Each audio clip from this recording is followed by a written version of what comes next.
It is 9.5 minutes after 8. Once again, we say good morning to you. Welcome to the Forum at 8 here on SAFM, South Africa's news and information leader. Well, this morning we're talking about how the Western media is reporting Africa. Has anything changed over the years? What kind of reporting comes out of the Western media as far as South Africa and Africa is concerned?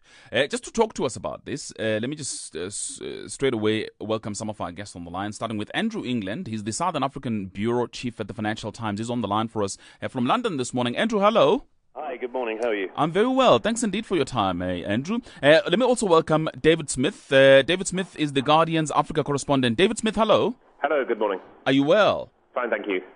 Fine, thanks indeed. Well, we're expecting a little bit later on Ambassador Lindiwe Zulu. He is the special advisor for international relations to President Jacob Zuma, and she'll be giving us her views on this. But just to kick it off, yes, a little earlier on I had a chat with Peter Horrocks. Peter Horrocks is the Director of Global News at the BBC, just to get his view about whether the BBC has any policy about how to cover Africa, and this is what he said.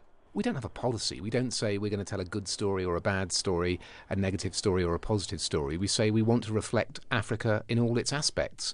And that means that the richness of life in Africa, the growth that's happening across the continent at the moment is a very important part of it.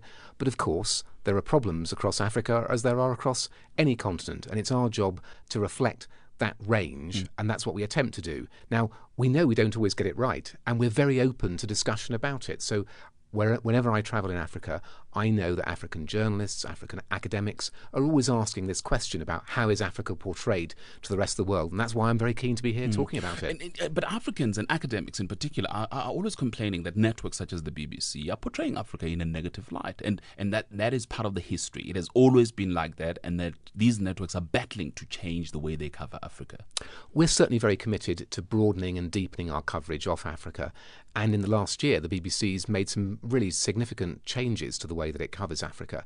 We've launched some new programmes. So there's a new radio programme that the BBC broadcasts to the whole of the world, but particularly focused on Africa, which is co-presented from Johannesburg and London with South African journalists working on that programme. We've also launched a new nightly television news programme for Africa called Focus on Africa, presented by one of Africa's best-known news presenters, Komla Dumor from Ghana. And we've also launched programming in Swahili for the East African market. So there's a real commitment to making sure that we're telling the story of Africa with African journalists who really understand the continent. Now, am I satisfied? Is that where we stop? No, absolutely not. We need to carry on growing and developing our journalism in the same way that Africa is growing and developing. And one of the problems identified with good initiatives that you've just pointed out, but the problem is always that even those initiatives are hamstrung by culture within the organization, but also by editorial policies. To what extent then are you allowing those programs to be free, to have new thinking, new blood, people that will drive it in a particular direction? Well, those programs are reported by Africans, produced by Africans, and edited by Africans. So they're coming up with the ideas. They're putting stories on air which they believe in. Now, we're also a global organisation, and we're doing content that's both for Africa but for the broader world. What we hope is that by having those programmes that are particularly focused on aspects of Africa, that will feed into our broader coverage. But that's something which is a work in progress. There's more progress that needs to be made in that area, but I'm confident I can give some examples of some of the things we've covered in South Africa in recent months, which show that we're covering a range of stories and ensuring that there's a multiplicity of viewpoints. It's interesting you raise South Africa in particular because if just looking at the international media and what has been happening over a period of time, let me take Economist for instance. Back in 2001, it had this big headline about a hopeless continent. Much later on, Africa rising. But again, in the recent past, we've had the Economist talking about South Africa in a sense that things are crumbling. The headline just recently was "Cry the Beloved Country." Is that the view that a country such as South Africa is actually going backwards as opposed to going forward? Well, South Africa, rather, is continuing to grow. It's just not growing as fast as the rest of the continent. But I think that's largely because South Africa is already a developed economy that's well connected into the rest of the world economy, and Europe and the US in particular have been very depressed in recent years. So it's not surprising that South Africa is a little bit behind the rest of Africa. But in a way, it's like saying, the rest of Africa's really growing fast and South Africa's growing less fast. Is that bad for South Africa? Don't think it is. The fact that Africa is growing is obviously an opportunity for South Africa, whose businesses are so connected to the rest of the continent. So maybe there's a bit of sluggishness, but that doesn't mean that South Africa's going backwards. But it isn't just the sluggishness that the so-called Western media has pointed out to. It has pointed to the fact that governance, for instance, in South Africa is going backwards compared to, let's say, a little earlier on in the 90s and so on. It's a lot broader than that. They're looking at certain incidents. The Marikana incident, for instance, as indicating the fact that something is fundamentally wrong in South Africa. Well, I wouldn't say that our coverage has said that there's something that's fundamentally wrong, but clearly those are stories that need to be reported to the world. So the problems at the mine and some of the political debate and political infighting that there's been within the governing party in South Africa, the BBC, of course, has covered that properly. And that's why I said right at the beginning that we don't have a policy in terms of saying we're doing good news or bad news. We tell the whole story, and those difficult aspects in terms of industrial relations and politics are part of the story that we absolutely need to tell to the rest of the world. But what concerns South Africans, or what has been raised by certain South Africans, is when those incidents are raised as a game changer. Yeah, or they're emblematic and it's showing that South Africa's going wrong. Now, we're very clear that we have to give the context for each of these stories, and it's clear that the South African economy is still enormously strong, by far the strongest in the whole of the continent, and that's absolutely part of the BBC's reporting of South Africa and Africa. But also what's interesting is you raise this issue of economic growth. The continent, clearly everyone has pointed out, the World Bank has done so, all sorts of reports are pointing out to the fact that the economy is growing. Africa is the second fastest growing continent across the world. But the issue is, people have said, are the international broadcasters, are the international networks able to capture that? In other words, are you able to see Africans that, as a result of this growth, are coming out of poverty? Or do you still see these pictures of poor Africans who are affected by famine and war? I think we do have to be careful about images. There's no doubt that for television news coverage, images are hugely powerful, and there are still stereotypical images of Africa. Of course, there are still problems in Africa, and we can't exclude those. But in Nairobi, where I was just recently, there's some very interesting developments in terms of the technology sector, a collection of startups that have come together to promote technological growth in East Africa. Those are the kinds of stories that the BBC has featured, and we will continue to feature. In South Africa, the huge radio telescope project, the SKA, that's something which the BBC has covered a number of times, and that's really interesting. Scientific development in Africa, showing a different image of Africa to the world. Those are the sorts of stories, new things, different things about Africa, and not just having a diet of politics and violence. And that's my point exactly, Mr. Horrocks, that people would like to see normal Africans sitting across the table eating dinner as opposed to Africans who are carrying machine guns. Are those pictures being shown? Africans who are wearing suit and ties, going to their businesses, simply benefiting out of this growth? Well, you've got to be careful about what news is about. I'm sure you know Sure. as a newsman yourself that news programmes aren't just about ordinary life. And the BBC's coverage of Europe, for instance, we focused on the problems in Spain, in Greece. Now, people don't then turn around to us and say, well, you're not giving, a proper image of Europe because you're not covering culture and wine and food and those sorts of things. So there's room for other programming about Africa, and that's something which we're developing. We're wanting to do more cultural and feature-based programmes, and of course that's also something which Africans are doing themselves. So the growth of the film industry across the continent, local content creation.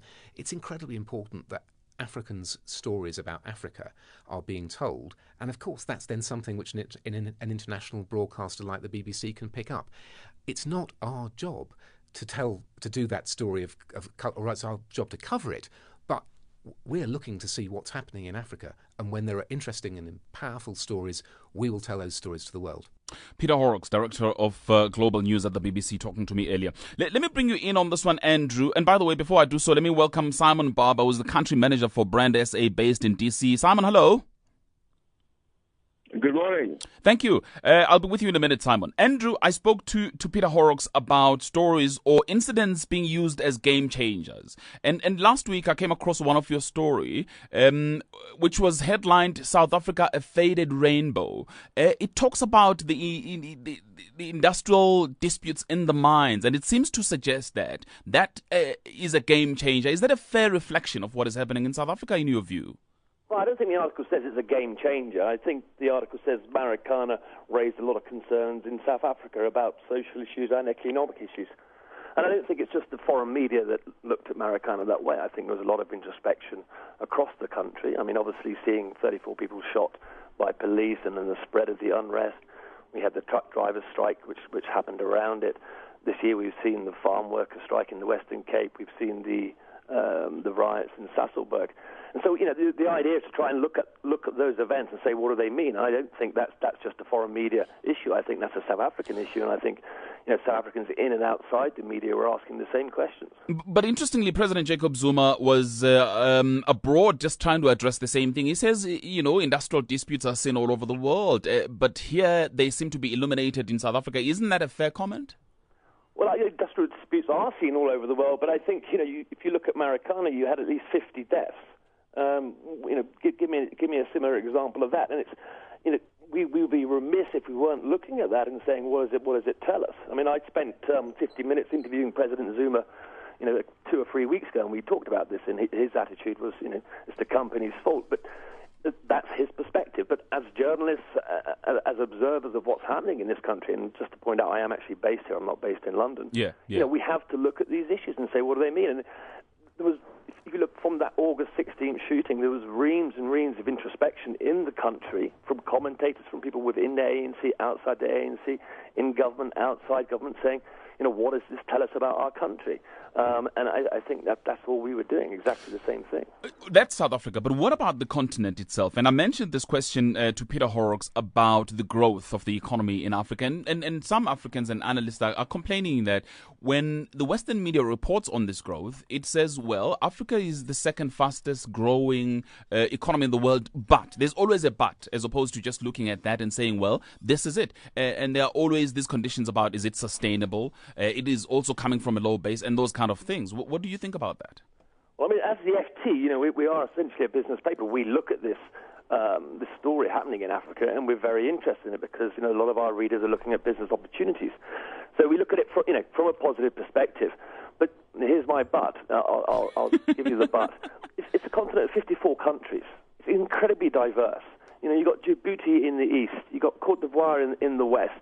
You've got Algeria in the north. We have to break it down. You have to look at it. You can't say Africa is. I mean, obviously we all do.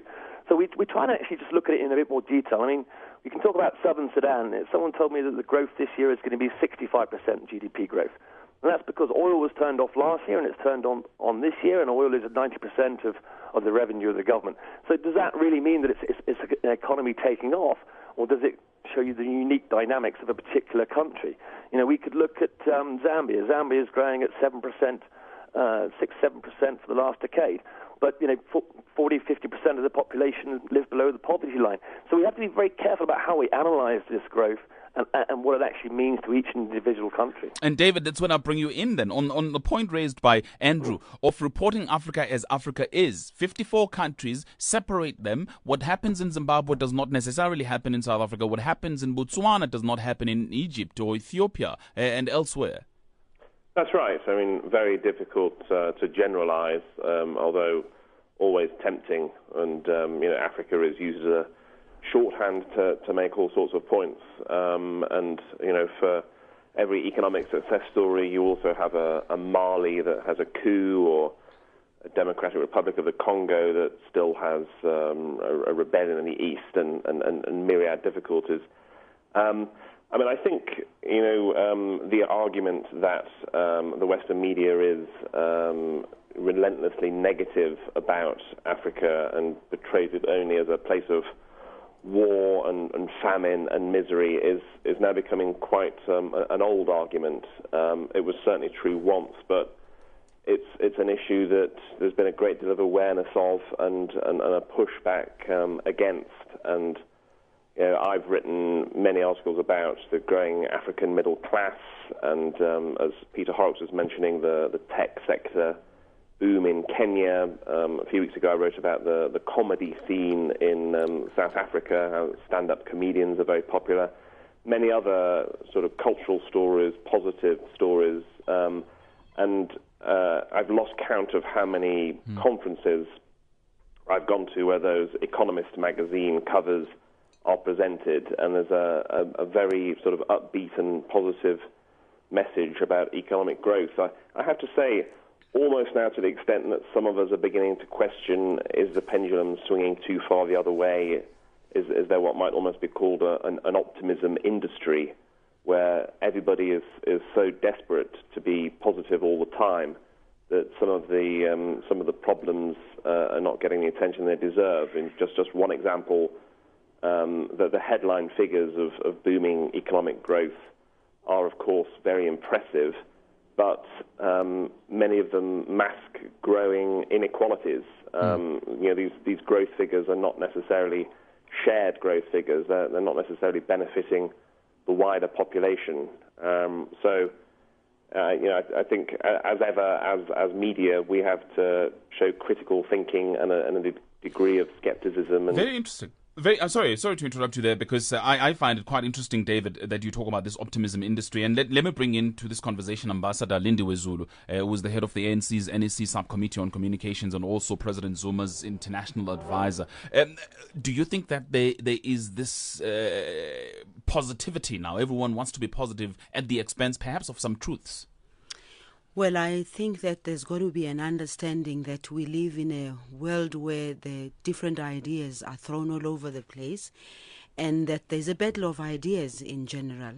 However, I also do agree to the fact that Africans themselves today are beginning to use existing tools which can enable them to communicate to the world what Africa is about and what Africa is. And obviously that includes the usage of the media in a positive way in the main.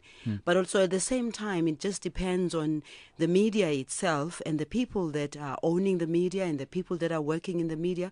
When you look at the African continent in particular, there's the argument about the fact that Africa is not one. But however, we are one people, for starters, and secondly, we share a history of colonization and a history of negativity, which all collectively as Africans need to come together and deal with. Because if we were to deal with it individually, it might not necessarily work. And part of the reason why we're talking about this is the South Africans have complained quite bitterly about the Economist cover, for instance, Cry the Beloved Country, and of course also some people complaining about the headline in the Financial Times just last week that was talking, and I mentioned it a little earlier on, dealing with the issues of the strikes and so on. Do you think that there's been a change, a pendulum sway change in terms of how the Western media covers Africa and South Africa?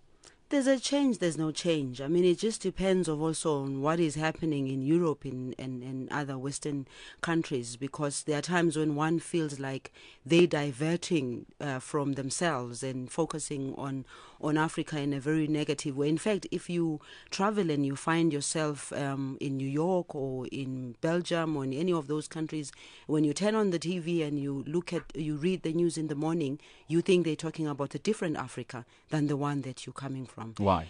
Well, because it's so negative. The reporting is so negative. It's good for the media to show the challenges and the difficulties. It's okay, because we can't run away from that. Neither should we run away from the fact that as Africa, overall, we are facing serious challenges of poverty, of hunger. On the one hand, on the other hand, you are facing a situation where there's development.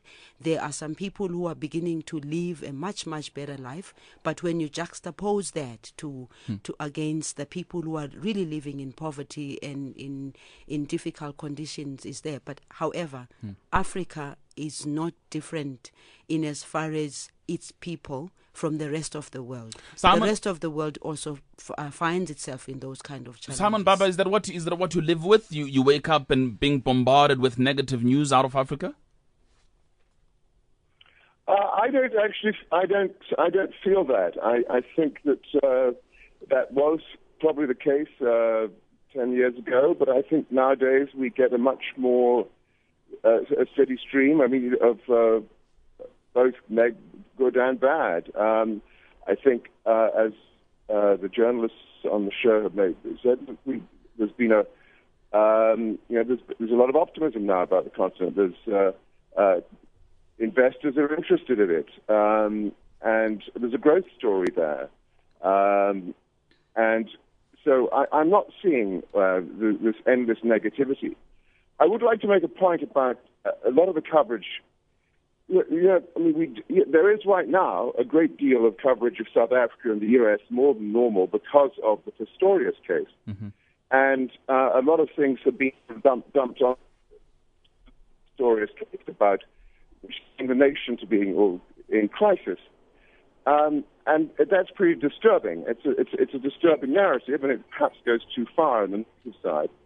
But one thing that hasn't been mentioned here, a lot of this is driven by African media and by South Africa, voices in South Africa, in government and out of government, and here in our very vibrant. All right, Simon, we're going to get you on a better line.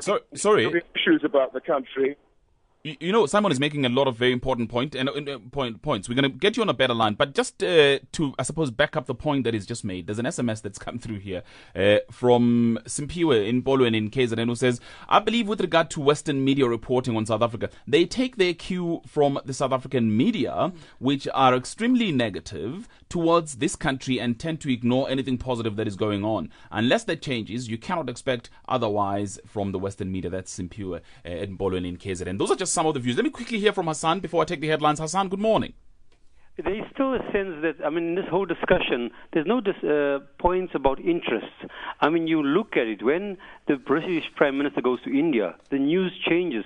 So clearly, there's a lot of interest behind this news. The British have never been different from that. And also, it is true, I've lived outside the country for a year and a half.